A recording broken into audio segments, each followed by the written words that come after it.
திருச்சிற்றம்பலம். திருநாவுக்கரசு சுவாமிகள் அருளிய தேவாரம் 4ஆம் திருமுறை. பண் பழந்தக்க ராகம்.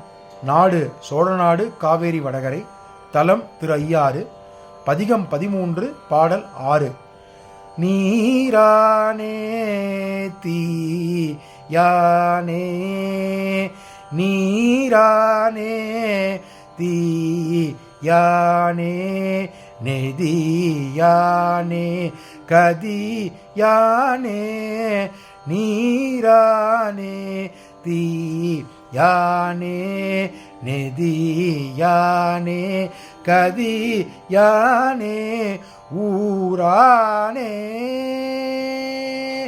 ஊரானே உலகானே ஊரானே உலகானே உடலானே உயிரானே ஊரானே உலகானே உடலானே உயிரானே பேரானே பிறை சூடி பிணி தீர்க்கும் பெருமானல் பேரானே பிறை சூடி பிணி தீர்க்கும் பெருமானல் ஐ பெருமானன் ஆராத ஐயாரர்க்கு காலாய் நான்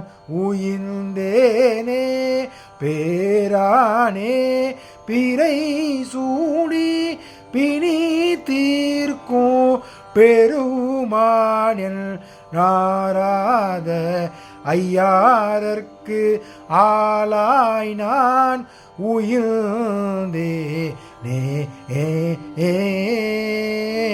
திருச்சிற்றம்பலம். பாடல் விளக்கத்தை பார்த்து விடலாம். இதுல சுவாமி பஞ்சபூதங்களாக இருக்கின்றார், எல்லாவற்றிலும் சுவாமி இருக்கின்றாங்கிறத ஆணித்தரமாக அப்பர் சுவாமிகள் இந்த பாடலை மேற்கோள் காட்டியுள்ளார். இந்த பதிகத்திலே பல இடங்களில் மேற்கோள் காட்டுகின்றார். அதில் இது ஒன்று. நீராக இருப்பவனே, நெருப்பாக இருப்பவனே, முக்தி பேறு எனப்படும் உயர்ந்த செல்வமாக இருப்பவனே, உயிர்கள் அனைத்தும் உய்வதற்கு உரிய வழியாக இருப்பவனே, ஊராகவும் உலகாகவும் இருப்பவனே, உடலாகவும் இருப்பவனே, உடலுக்குள் உயிராகவும் இருப்பவனே. நம்ம மாணிக்க வாசகம் ஒரு இடத்துல சொல்லியிருப்பார் அல்லவா, நம்ம உடலுக்குள்ளேயே சுவாமி இருக்காருங்கிறத இந்த பாடல்லையும் அப்பர் சுவாமிகளும் இதில் மேற்கோள் காட்டுகிறார். உடலாகவும் இருப்பவனே, உயிராகவும் இருப்பவனே, எண்ணற்ற நாமங்கள் உடையவனே, பிறை சூடியவனே, உயிர்களின் பிணிகளை தீர்க்கும் பெருமானே என்று என்னை பகலாலும் அழைத்து எனது ஆறும் அடங்காது மேன்மேலும் வளர்ந்து கொண்டே இருக்கின்றது.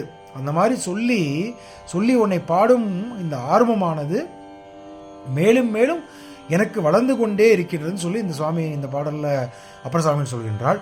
என்னை இந்த நிலைக்கு ஆட்கொண்டு அருளியவாறு ஐயாரப்பனாகிய பெருமானுக்கு அடியானாகிய நான் மாறி நான் உயிர்ந்து விட்டேனே அப்படின்னு சொல்லி ஐயாரப்பன் பெருமையை, திருவையாறு தலத்தை பற்றி இந்த பாடலில் சொல்லி அப்பர் சுவாமி முடிக்கின்றார். திருச்சிற்றம்பலம்.